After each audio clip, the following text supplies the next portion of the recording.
Atlântida no Reino das Trevas. Capítulo 6. Um triângulo dentro de outro. 2 semanas tinham se passado desde o atentado de Ravenna. Apesar de minha rápida recuperação, eu ainda andava com passos lentos e demonstrando cansaço. Raramente saí de meus aposentos. Apenas fazia isso para cumprir os compromissos mais urgentes. Eu passava o dia sentada em uma confortável poltrona, apreciando a natureza e meditando sobre o futuro que nos aguardava. As mulheres que viviam em meu apartamento mantinham-se distantes, respeitando o meu recolhimento, porém ansiosas para conversar e assim tirarem-me daquele depressivo estado de espírito. Parecia que só eu tinha olhos para a tragédia que se avizinhava. Arnak e Rio viviam reclamando de que eu parecia um velho fatalista, vaticinando dor e sofrimento para nossa terra. No entanto, os sinais eram claros para aqueles que tinham olhos para ver. Os atlantes de boa índole afastavam-se para os campos, procurando ter uma vida distanciada da turbulenta capital, enquanto os que tinham tendências antifraternas passavam seus dias de forma inútil, em um gozo infinito, sempre procurando obter rendimentos sem trabalho, explorando os mais fracos para financiar seus vícios. As atividades intelectuais, pouco a pouco, deixaram de existir. Os filósofos, cientistas e todos aqueles que desenvolveram uma sociedade altamente tecnológica na grande ilha agora davam espaço para políticos ociosos e mesquinhos. A crença no Deus único havia sido abandonada pela fé pagã de cultuar vários deuses, alguns com aparência humana, outros com forma de animais. Foram criadas lendas e figuras mitológicas para o culto politeísta que crescia em meio à nossa sociedade. Essas transformações foram tão fortes no novo perfil do povo de Atlântida, que essas crenças se enraizaram entre os gregos, que receberam a migração de alguns atlantes antes da submersão da grande ilha. Inclusive, o nome de nossa terra, Poseidon, foi personificada como uma divindade entre os novos atlantes. Posteriormente, o deus Poseidon ficou conhecido como Netuno, o deus dos mares dos romanos. Outro exemplo claro de nossa decadência era a mudança do regime de governo. A democracia sociedade atlante passou a ser governada por 2 cruéis ditadores, Gadeir no Ocidente e Atlas no Oriente. O desfecho disso era inevitável. O espírito criador não permitiria que continuássemos colocando o planeta em risco com nossos avançados conhecimentos sobre o Vril e com os estudos do Sol Negro. O terrível raio de antimatéria que estávamos a um passo de dominar. Apenas uma gota de antimatéria poderia resultar em uma bomba de 20 quilotons, dependendo de sua frequência de aniquilação. Em breve teríamos poder para destruir o planeta, independente do Vril, do qual perdíamos o domínio paulatinamente. A civilização atlante, a cada ano que passava, flertava mais perigosamente com o caos. Meus pais falavam quando eu era apenas uma criança, que uma bola de fogo surgiria nos céus, anunciando o momento em que o fim estaria próximo. Naqueles dias em que estava convalescendo, eu ficava até altas horas acordado, bebendo guaianás e olhando para a abobada celeste, procurando o astro que deflagraria o apocalipse atlante, como se eu estivesse chamando para mim. No fundo de minha alma, desejava que ele se chocasse contra meu peito, para causar-me a mesma desintegração total que Evelyn sofreu. Eu respirava o ar puríssimo da floresta atlante e batia no peito, dizendo, com voz rouca, venha e cumpra seu papel, demônio dos céus. Em uma dessas tardes de profunda reflexão, recebi uma mensagem de Arnak e Hill, comunicando que eles haviam sido convocados por Gadeir para realizar uma expedição com outros sacerdotes do Vril, em um campo de batalha na região fronteira entre os dois reinos. Não dê importância a isso, apenas evitarmos ao máximo nos distanciar, já que nossa segurança dependia de estarmos sempre unidos. Passadas algumas horas, comecei a refletir sobre isso e senti um mau pressentimento, e ele não demorou a se confirmar. Sem se anunciar, Gadeir apareceu ao meu lado, burlando a atenção dos guardas, que se mantinham imóveis à entrada de meus aposentos. Provavelmente hipnotizados pelo astuto líder da raça branca. Aquele ser sinistro, com longos cabelos brancos, sorriu maliciosamente e me perguntou: como você está, Andrei? A recuperação do atentado está sendo satisfatória? Eu fiz um esforço para me posicionar na cadeira, e ele completou, com tom irônico, ao perceber minhas expressões faciais de desconforto ao menor movimento. Ah, percebo que não. Demonstrando não estar satisfeito com aquela invasão à minha privacidade, perguntei-lhe: o que você deseja, Gadeir? Não creio ter deixado de cumprir nenhuma tarefa que me compete. Estou necessitando de repouso. Diga o que deseja e deixe-me descansar. Ele ergueu as mãos e falou, com malícia, mas parecendo uma serpente traiçoeira: percebo que não sou bem-vindo. Eu o fuzilei com o olhar e disse: não é difícil perceber isso, e pelo que vejo, você afastou Hill e Arnak daqui para aproveitar-se de minha fragilidade. E aproximando-me dele, concluí com os dentes cerrados: não tenho medo de você, Gadeir. Não amo a vida. Viver ou morrer para mim nada significa.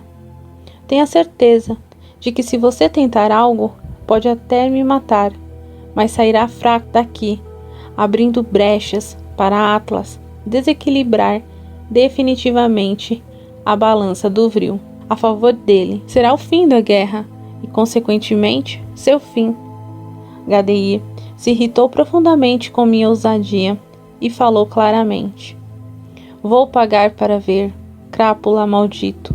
Jurei pelo que há de mais sagrado que vingaria a morte de Maia, e vou cumprir essa promessa agora mesmo. Ele se levantou para concentrar o Vril em suas mãos e executar o golpe final. Eu sabia que não teria chance, ainda mais no estado debilitado em que me encontrava. Em uma última alternativa, ameacei com o único trunfo que tinha nas mãos. Somente eu sei os segredos da Grande Pirâmide. Matar-me será enterrar definitivamente o potencial que lá se encontra para vencermos a guerra. Gadeir gargalhou e disse: passei os últimos 20 anos devassando, e assim como você já descobriu tudo o que me poderia ser útil, se não o matei antes, foi pelo peso na balança do Vril. Mas cansei de você, Andrei. Meu ódio por ti é maior que minha prudência com a relação à guerra. Eu então percebi que não teria mais chance nenhuma de evitar o inevitável.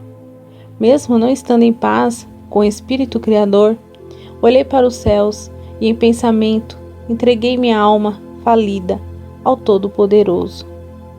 Tentei ainda reagir uma vez mais, porém minha fraqueza era muito grande. Gadeir esboçou um leve sorriso com o canto da boca, percebendo minha fragilidade, e sentenciou, com cruel frieza, tremendo as narinas de ódio: creio que você não fará falta nenhuma, mesmo concentrando elevado poder sobre o Vril. Você jamais o utilizou plenamente contra Atlas. Andrei, você é um maldito, agente duplo. Sempre traiu seus irmãos de raça. Poderíamos ter evitado muitas mortes se você e seus amigos tivessem se dedicado com afinco às batalhas do Vril.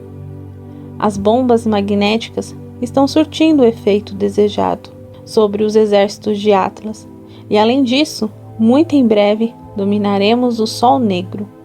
É uma questão de tempo para eu não precisar mais de sua força com o quinto elemento.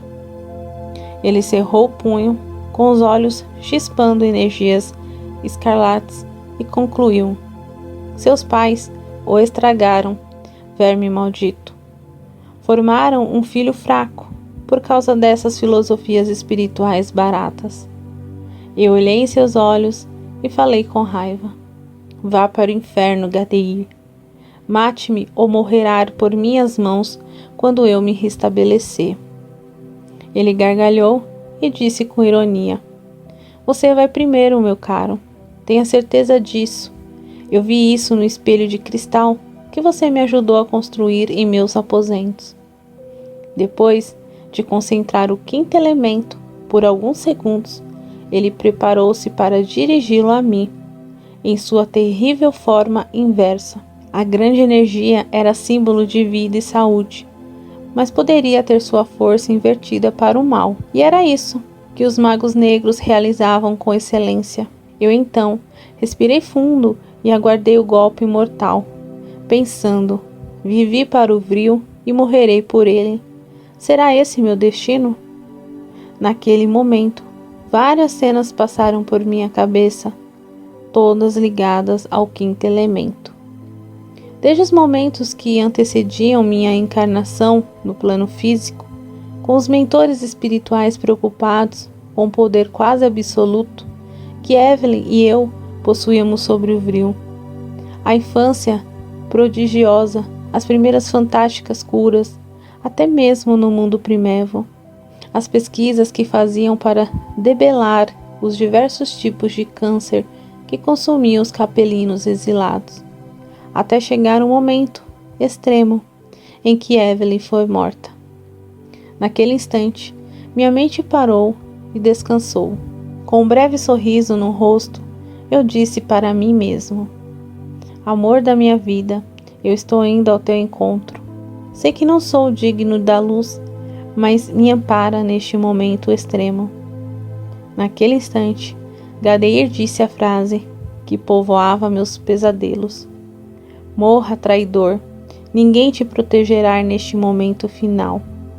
Naquele instante, lembrei-me de que tinha visto aquela mesma cena em meus sonhos. Definitivamente era o meu fim.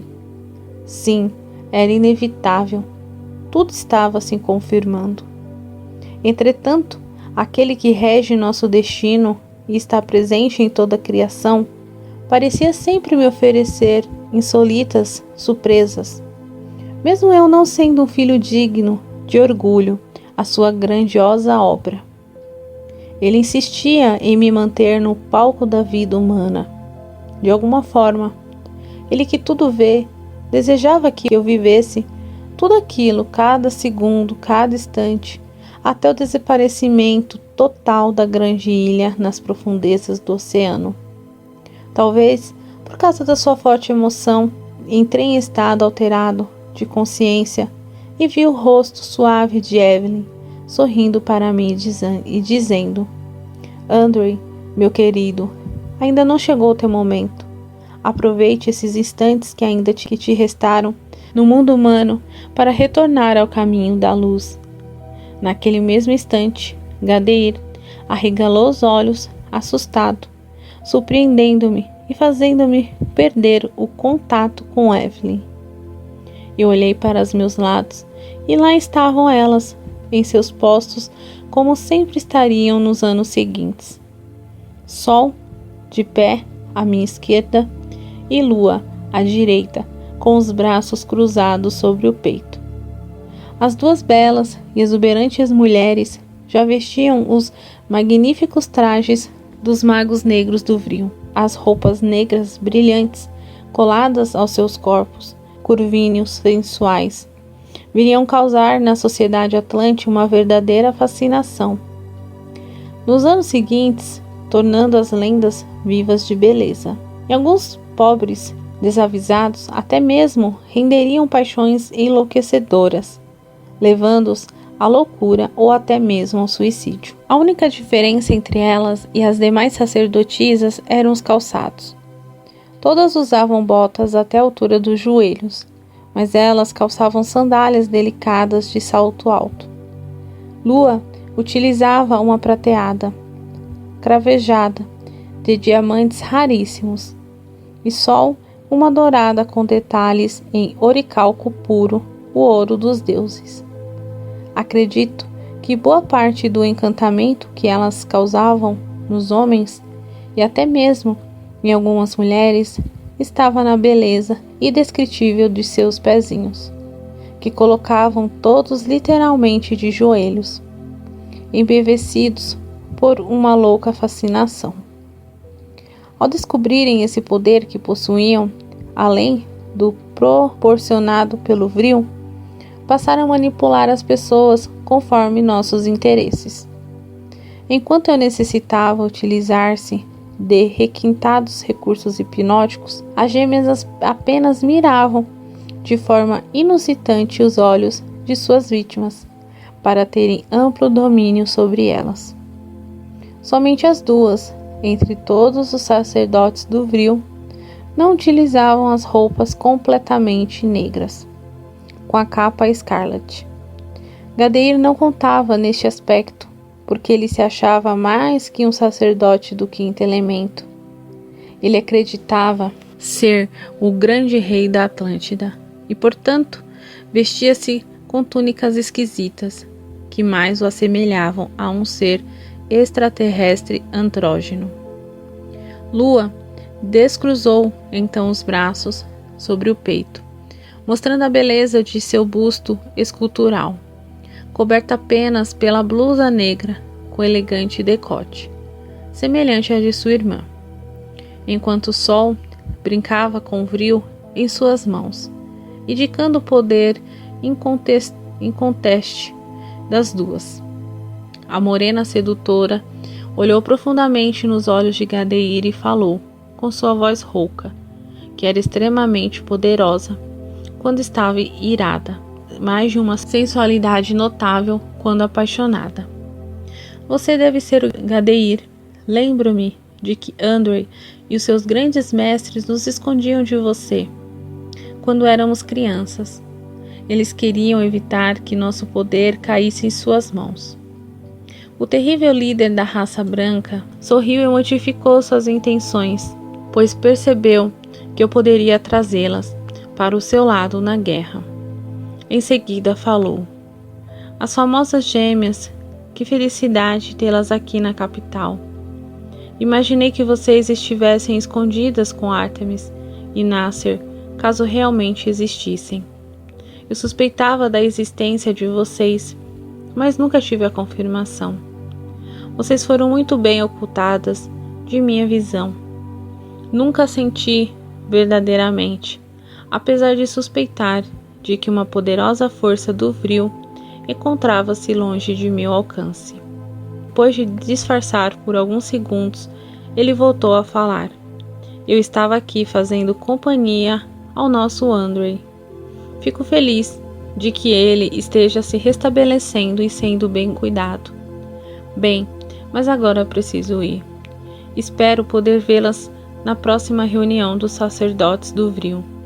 Vocês terão destaque em nossa sociedade e possuirão tudo o que desejarem. Basta pedirem e serão atendidas prontamente. Só sorriu com a atitude vil de Gadeir e respondeu com um sorriso irônico.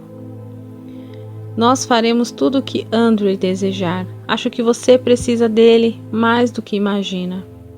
O líder da raça branca esboçou um sorriso pálido, ressaltando ainda mais as marcas de expressão de seu rosto, e respondeu com voz pausada e cínica. Certamente, minha querida, Andor é um dos mais valorosos sacerdotes nessa batalha. Jamais atingiremos nossos objetivos sem a cooperação dele. Temo só em pensar que poderíamos ter ficado sem ele após o atentado que sofreu. Sol fez uma expressão de escárnio e murmurou: sei. O terrível mago das sombras pigarreou e disse, retirando-se: agora preciso ir. Assuntos urgentes reclamam minha atenção. E discreto como chegou, saiu, em passos rápidos por uma porta pela qual não entrou, causando estupefação dos vigilantes. Assim que ele se retirou, as meninas relaxaram e correram para os meus braços, com um sorriso infantil em seus rostos. Ficamos abraçados em silêncio por vários minutos. Minhas meninas estavam de volta aos meus braços, porém agora não eram mais crianças, mas sim duas mulheres exuberantes. Eu senti uma energia diferente nas cinturas delas, que estavam envolvidas por meus braços. Não existia mais aquela energia infantil, e sim uma vibração feminina, febril, ao me abraçarem. E aquela sensação me levou a um sentimento imenso de bem-estar. Eu poderia ficar a noite inteira ali, abraçado a elas. Nossos chakras básicos entraram em sintonia e imediatamente começaram a realizar trocas de energia. Eu precisava daquela energia telúrica para restabelecer-me. Uma verdadeira sensação de viver pulsou novamente em meu coração. E Lua, não se contendo mais, beijou meus lábios de forma ardente e apaixonada. Logo depois, Sol fez o mesmo gesto. Eu olhei para ela surpreso e perguntei: mas o que significa isso? Lua não me deixou prosseguir e respondeu com firmeza: significa que seremos suas esposas. Não somos mais crianças, viemos para cá a fim de cumprirmos nossos destinos. Eu estava demasiadamente cativo por aquelas duas belas e estonteantes mulheres que pareciam irradiar a energia dos astros que representavam seus próprios nomes. Os longos cabelos louros de Sol e os escuros de Lua, os traços idênticos com exceção apenas do tom de pele, muito claro em Sol e levemente morena em Lua. Os olhares angelicais e ao mesmo tempo sensuais, as mãos belíssimas com as unhas pintadas de vermelho, os lindos pés com as belíssimas sandálias de salto alto, a silhueta feminina impecável com curvas sedutoras, tudo isso aliado ao mais importante, nossa sintonia perfeita desde que elas eram crianças. O prazer de estarmos juntos e vivermos todos os pequenos detalhes da vida com a sintonia e a cumplicidade que eu só havia sentido ao lado de Evelyn. Todos esses fatores me levaram a não relutar em aceitar aquele convite inusitado. Além disso, nossa união faria com que meu poder com o Vril ficasse ainda maior, afastando definitivamente a ideia de Gadeir de atentar contra a minha vida novamente. Sol, Lua e eu formaríamos um novo triângulo de forças que inseriria no triângulo que já existia. Arnek, Rio e eu, estes últimos poderiam talvez mudar de ideia no futuro e apoiar Gadeir, abandonando-me, mas as gêmeas jamais fariam isso. Eu concordei com elas, entre beijos e abraços. Naquela noite, dormimos juntos pela primeira vez e ali selamos nossa união, com uma relação amorosa intensa que durou até o sol nascer.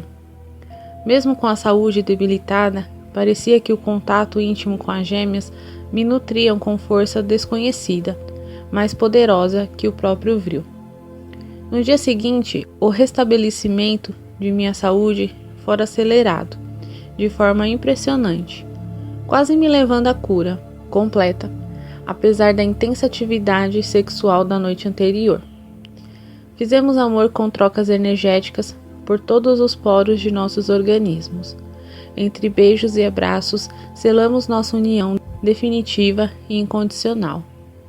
Por meio de olhares, identificamos nossas almas como plenamente afins, almas trigêmeas, por assim dizer. A partir daquele instante, estabelecemos uma ligação que duraria não apenas aquela única vida, mas sim milênios. Lua e eu dormimos até o meio-dia, mas Sol mal pregou os olhos, completamente entregue à sua paixão. Envolvida por pensamentos felizes, ficou tocando harpa serenamente, sentada no divã da escada de meu apartamento, com suas torneadas pernas louras para o alto. Pela tarde, Lua fez um sinal para os guardas para que eles desalojassem todas as mulheres de meus aposentos, acomodando-as em outros apartamentos do grande prédio, ou então levando-as de volta às casas de seus familiares. Eu fiz expressão de contrariedade, indignado com aquela prematura intervenção de Lua em minha vida. Ela sorriu e disse-me: "Não fique assim, meu amor. Posso garantir-lhe que você nunca mais pensará em nenhuma outra mulher, enquanto minha maninha e eu estivermos ao seu lado. Se eu estiver enganada, pode trazê-las de volta. Não nos importaremos." Naquele momento, eu nada disse, mas pensei que era exatamente isso que faria, caso elas não me completassem. Mas as gêmeas eram especiais. Tanto me completaram que, como já disse, ficamos unidos no astral por milênios, após a submersão da grande ilha. Creio que foi um dos mais longos casamentos da história.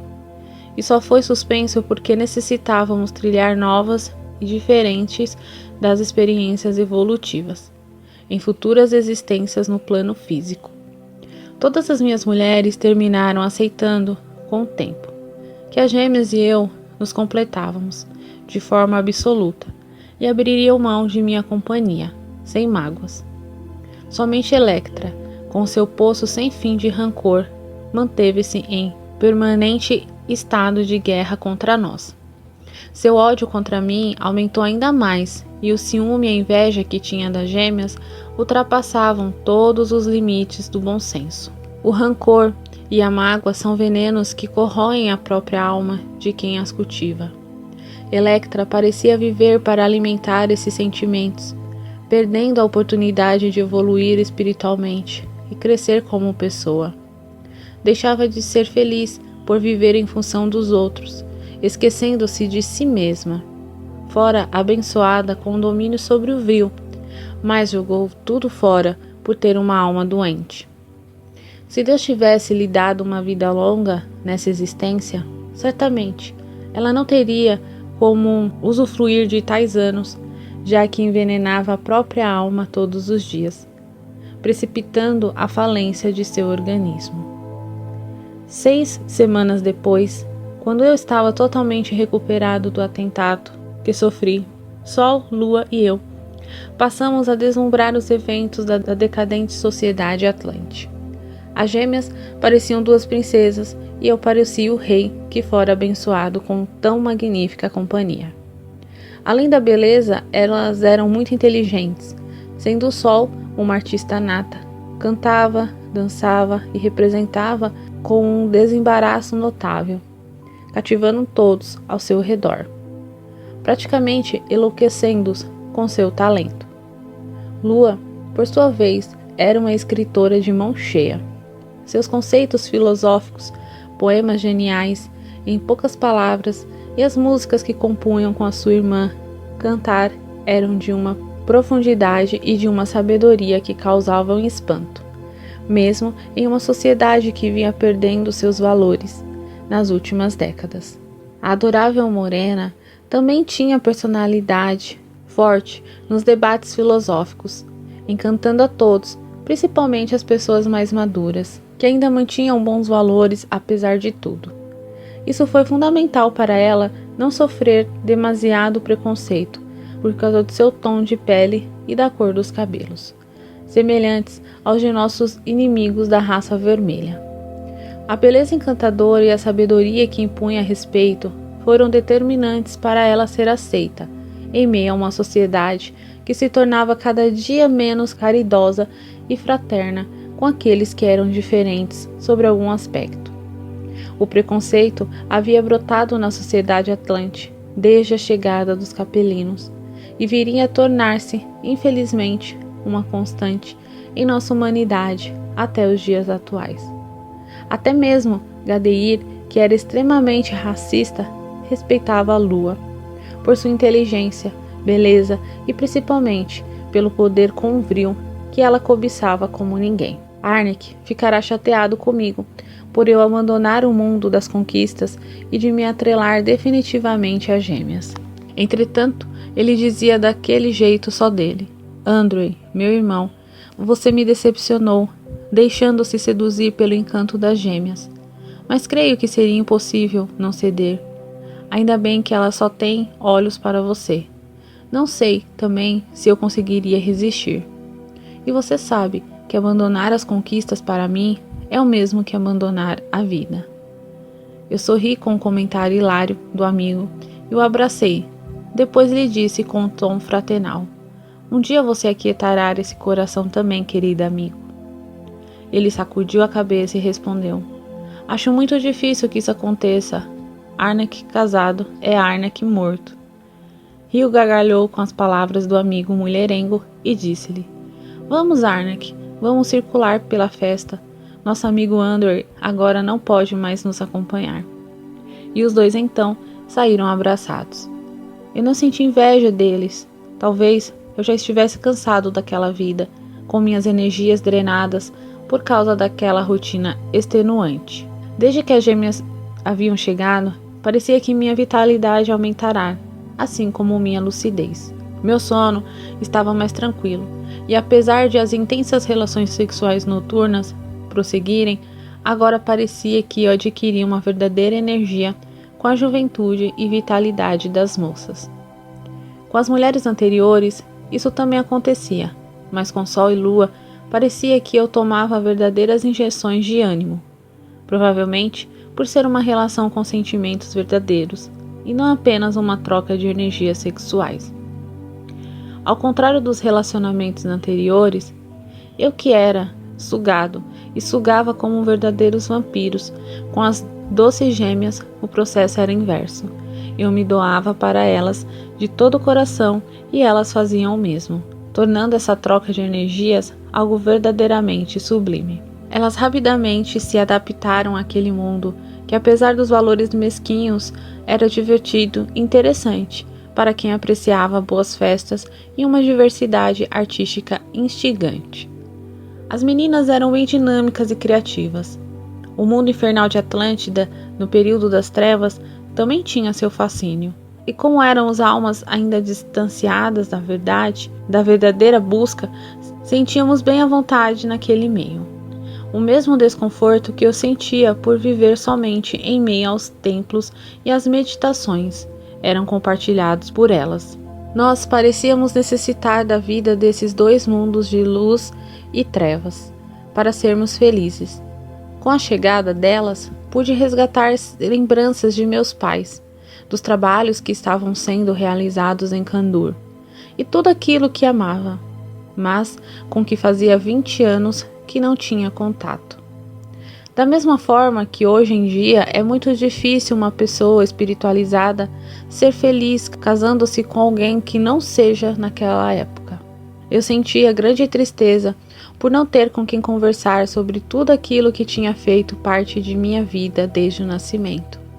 Algumas vezes eu fechava os olhos e parecia estar ouvindo Christie ou Artemis tecendo belos conceitos sobre a beleza da vida quando as meninas falavam. As expressões, o modo de falar, os elevados conceitos de vida que permearam a infância delas e também a minha me transportavam para o reino de paz e alegria. Eu havia voltado a ser feliz como há muito tempo não era. Um franco sorriso começou a visitar meu rosto com mais frequência, causando espanto naqueles que me temiam e raramente tinham me visto de bom humor.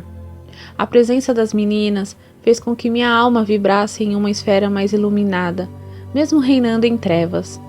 Elas nunca questionavam o fato de eu viver sintonizado com o lado sombrio, mesmo com o coração sedento por luz. Por elas, sabiam o que era isso, pois tinham vivido, de fato, essa experiência nas montanhas de Kandur. Sabíamos que o caminho correto era o da luz, mas esta não nos completava totalmente, gerando frustração e infelicidade.